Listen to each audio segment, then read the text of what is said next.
The following is a national address by Dr. the Right Honourable Keith Mitchell, Prime Minister and Minister for Public Administration, Home Affairs, National Security, Youth Development, Disaster Management and ICT.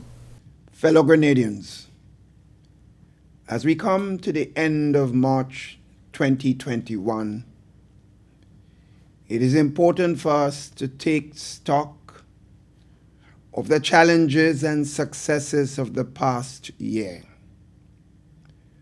most of which we have spent dealing with the impact of COVID-19 pandemic. When the decision was made to implement a national lockdown to protect our borders and our people, no one could have envisaged that a year later we would still be wearing masks and having to adhere to the various recommended protocols.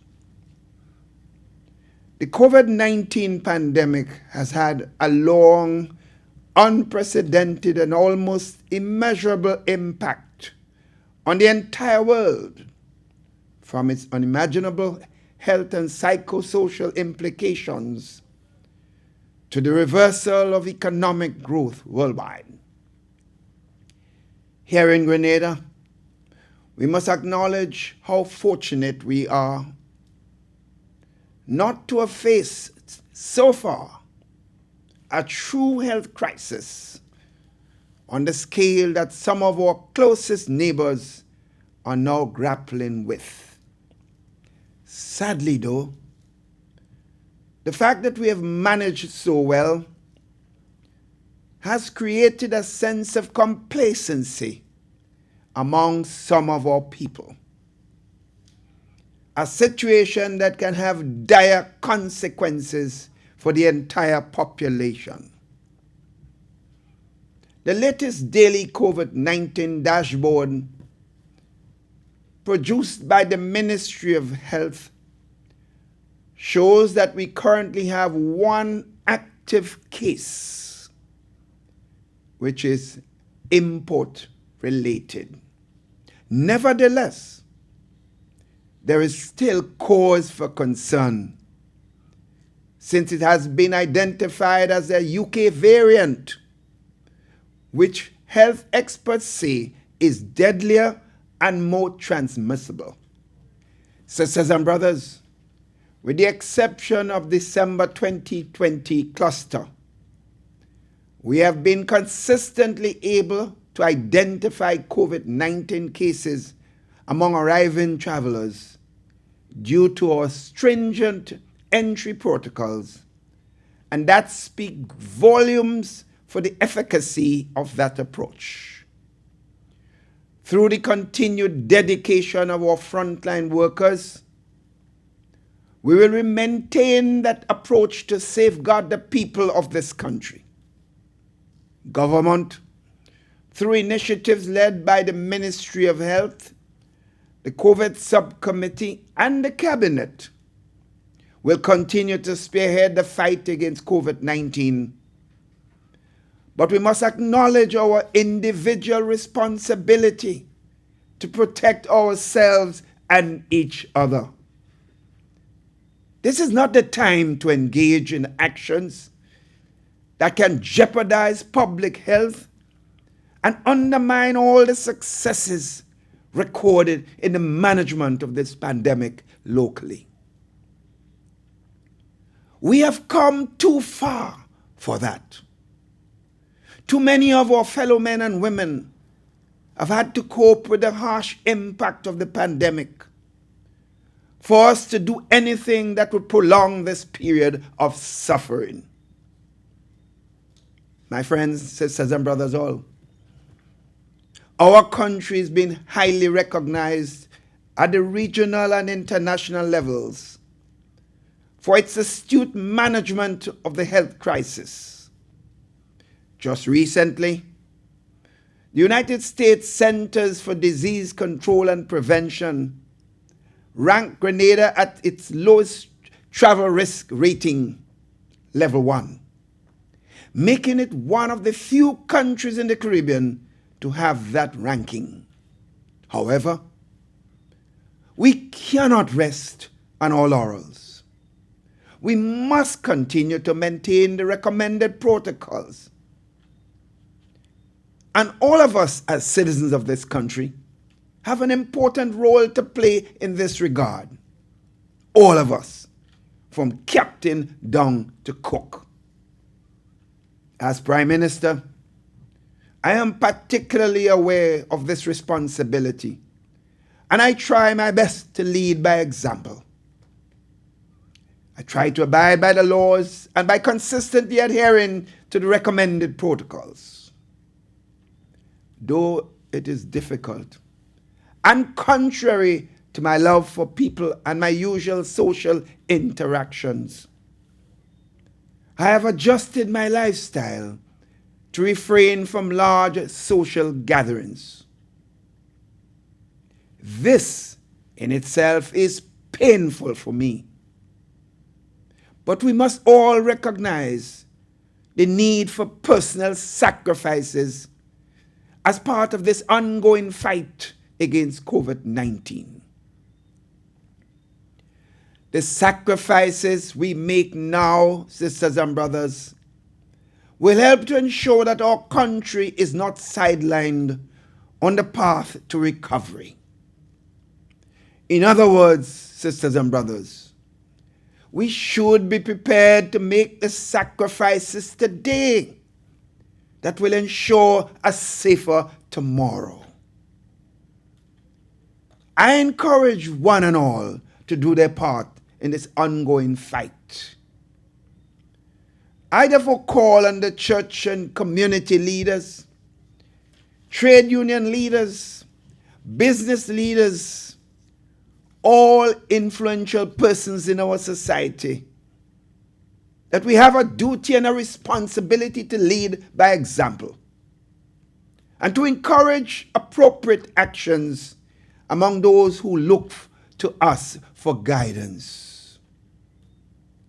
Let us do the right thing for our people and for our country. Let us safeguard our future amidst the many uncertainties in the current global environment. Sisters and brothers, the successes recorded as a country are only possible because of our collective commitment as a people to following the recommended protocols. We must continue to work together to keep our country, ourselves, and our fellow brothers and sisters safe. This pandemic must be at the center of all that we do. We should not conveniently separate our actions or a specific cause from its potential impact as far as this health crisis is concerned. We must remain mindful that although a COVID-19 management plan has been relatively successful, all it takes is for a few or even one undetected case to create far-reaching consequences for our society. Just this week, the Commissioner of Police confirmed the rise in the number of illegal immigrants detected in Grenada. This is quite alarming, particularly when we consider the potential health implications. Therefore, safety must be our number one priority at all times.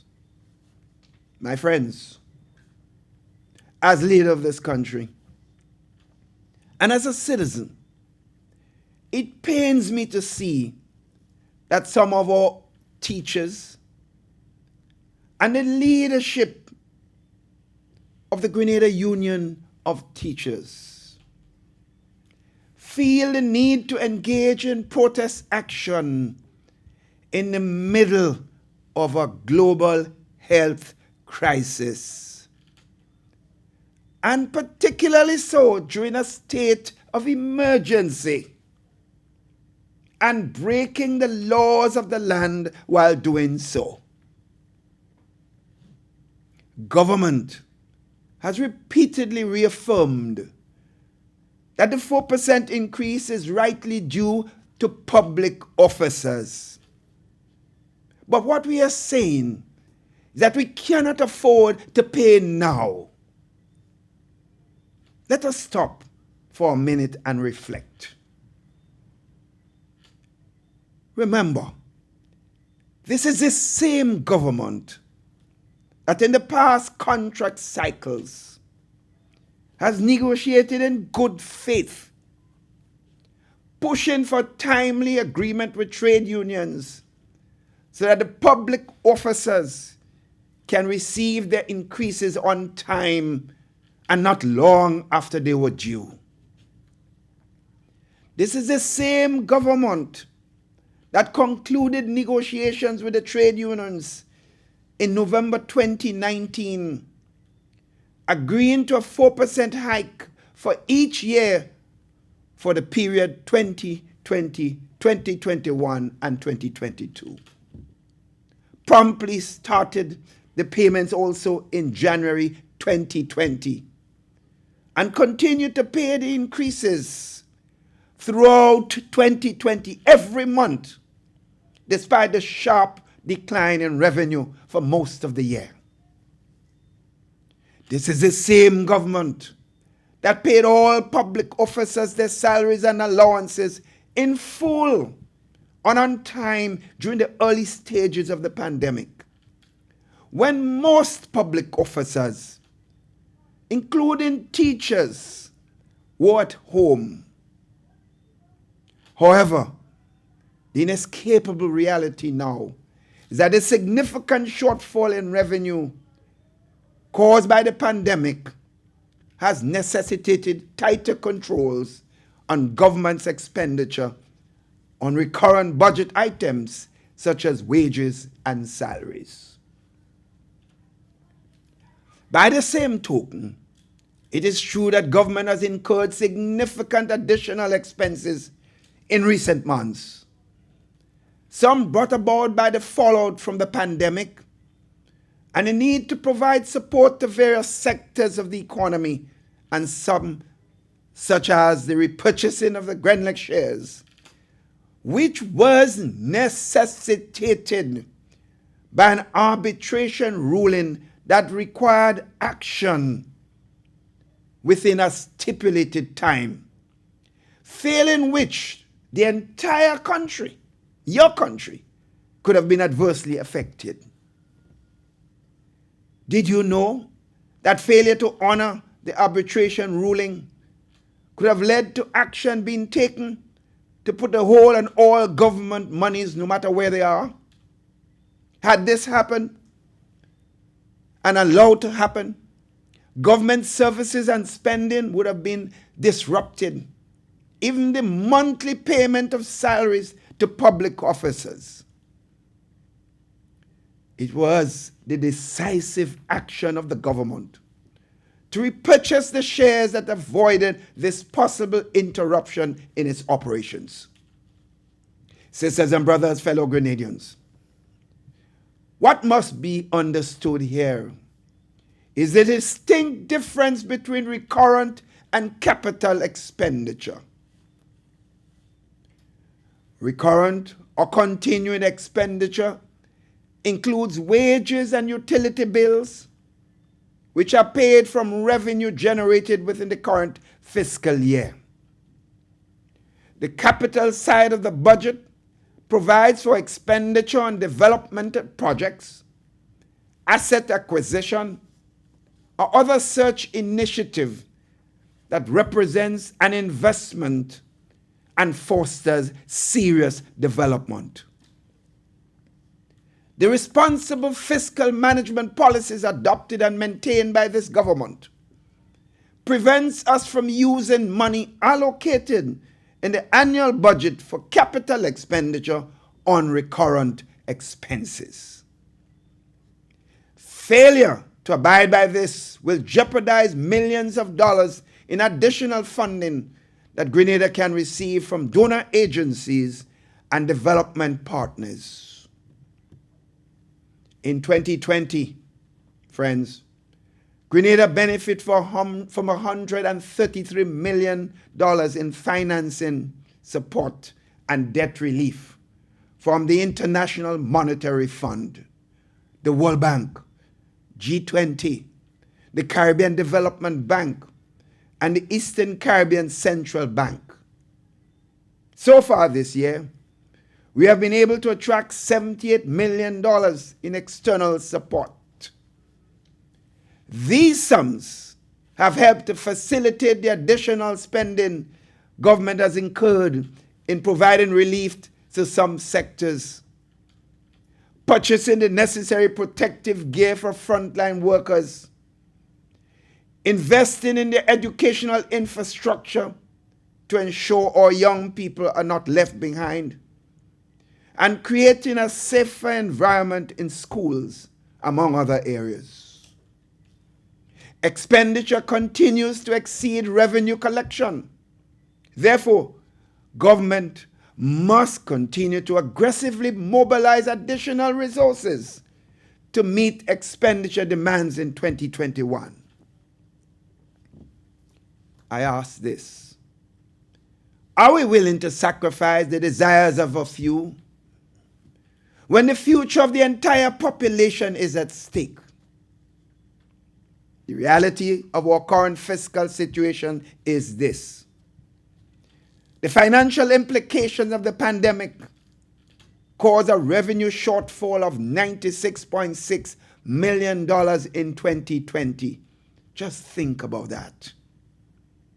With revenue collection in some months decreasing by as much as 50% when compared to the same period in 2019. Although the economy is slowly recovering, revenue collection is still below projected numbers and far lower than what was generated in 2019, when the agreement with the trade unions was signed, and this must be noted. Statistics from the Ministry of Finance show a continued variation in revenue collection.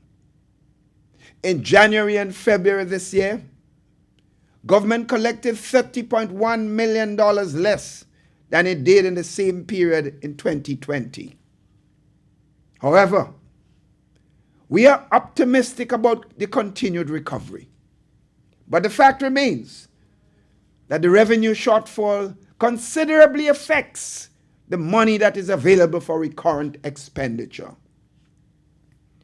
For the avoidance of doubt, this revenue, collected monthly, is a source of funds for the wages and salaries of public officers.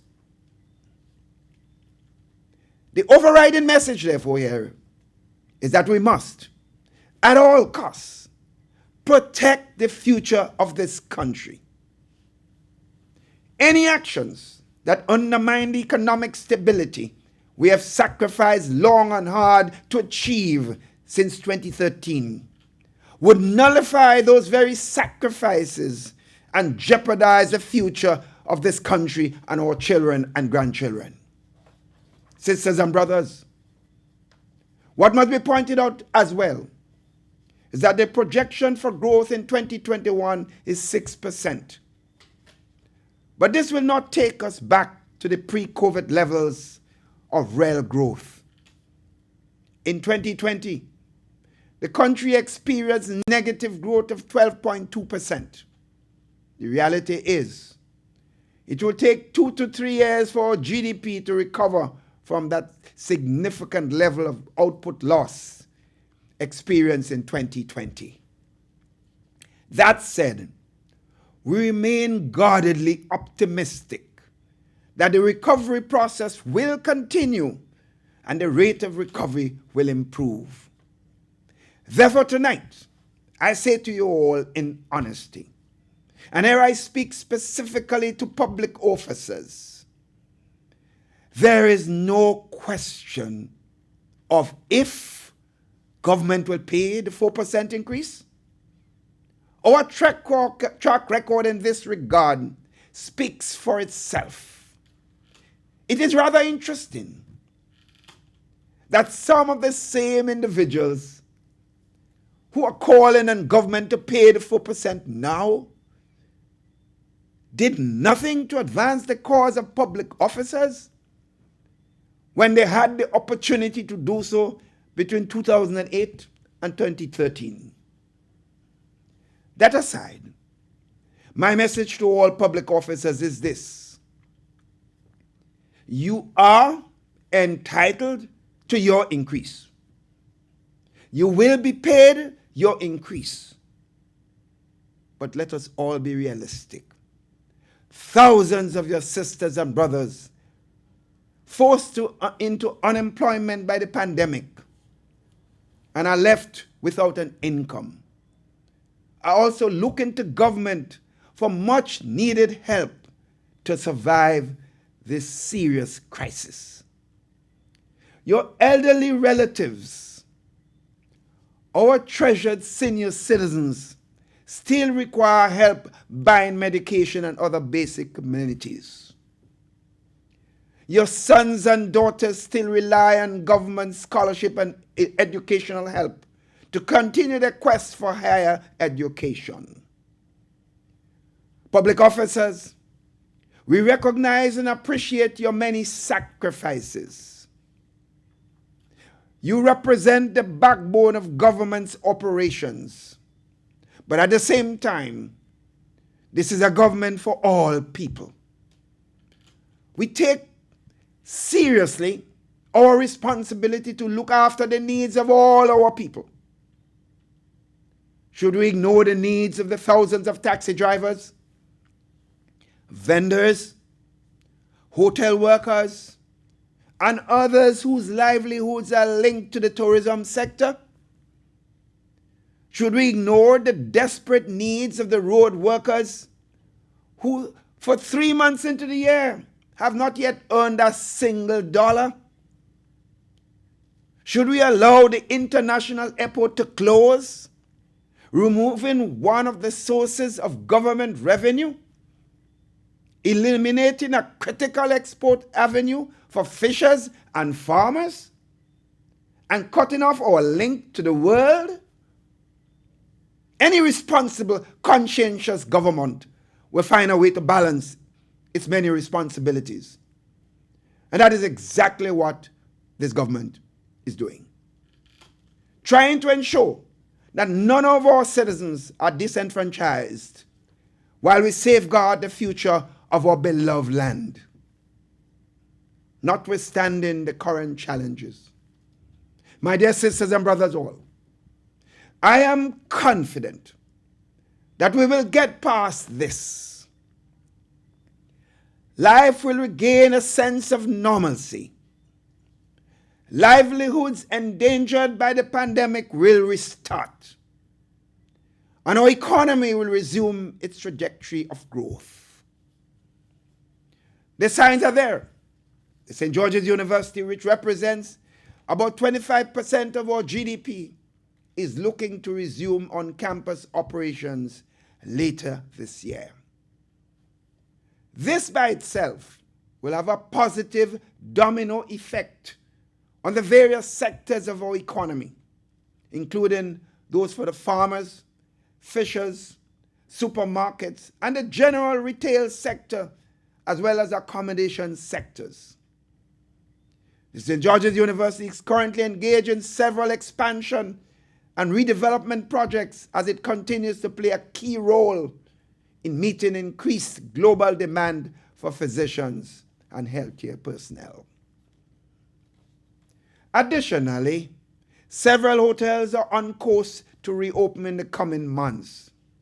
In fact, Sandals Grenada resumed operations today, with close to 400 of its staff back on the job.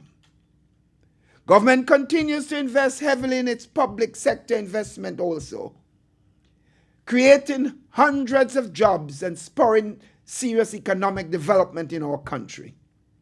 Similarly, there continues to be a significant level of investor confidence in the local economy, manifested through the several construction projects which are underway. and which are also creating tremendous job opportunities for all our people. 1 year after Grenada recorded its first COVID-19 case, the big question is, how do we get past this stumbling block? How do we begin to recover from the devastating impact of a pandemic that is still unfolding? How do we reactivate our economy? How do we get our people back to work? How do we resume the level of social activities that is so much a part of the Grenadian tradition? How do we lighten government's load and enable it to honor its outstanding commitment to public officers? Multiple questions, legitimate questions, all pointing to a single solution. To successfully get to the post-COVID-19 chapter, we must get vaccinated. The experts call it herd immunity, and it is only by getting a significant portion of our population vaccinated that we will be able to achieve it. I have done my part the best I can. I've already received my first dose of the vaccine. In another few weeks, based on the revised guidance from the World Health Organization, WHO, on the timing of the second doses, I'll receive the second dose. Vaccination holds the key to any possible return to life as we knew it. If we fail to get on board, we run the risk of being left behind as the rest of the world goes back to normal. Some countries are already identifying vaccination as an entry requirement for all visitors. Some airlines are making vaccination mandatory for travelers, and as the cruise industry prepares to set sail again, some cruise lines are already outlining vaccination requirements for both passengers and crew. Therefore, as our entertainers prepare to resume international appearances, and as our cruise ship workers prepare to head back to work, they will all have to be vaccinated. And for those who engage in travel for leisure or for even medical purposes, you will face similar requirements. Therefore, you ought to start making preparations by getting vaccinated today. Here in Grenada, to help protect our frontline workers, all accommodation facilities providing quarantine for inbound travelers will be required to have all their staff vaccinated soon. A few short months ago, we saw how rapidly the case numbers rose when employees at one hotel contracted the disease. With deadlier variants of the coronavirus now in circulation around the world, we must take all the necessary measures to protect our people and at the same time allow them to continue their livelihoods. I therefore encourage everyone who meets the eligibility criteria to get vaccinated. Despite the heavy global demand for COVID-19 vaccines, government has obtained 23,000 doses of AstraZeneca, a good start as we seek to vaccinate at least 60% of the adult population.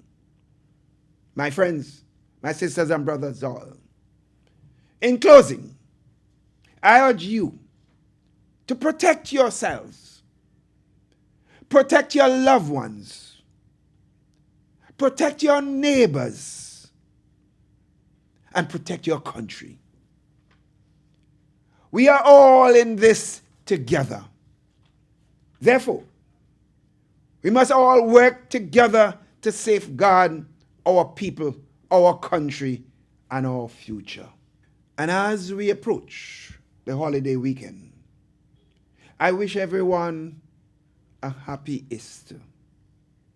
And as you partake in activities to celebrate this serious religious observance, remember to adhere to the recommended protocols. Wear your mask, wash your hands or sanitize frequently, and do not engage in large social gatherings. Stay safe, my brothers and sisters. I thank you. The preceding was a national address by Dr. the Right Honourable Keith Mitchell, Prime Minister and Minister for Public Administration, Home Affairs, National Security, Youth Development, Disaster Management and ICT.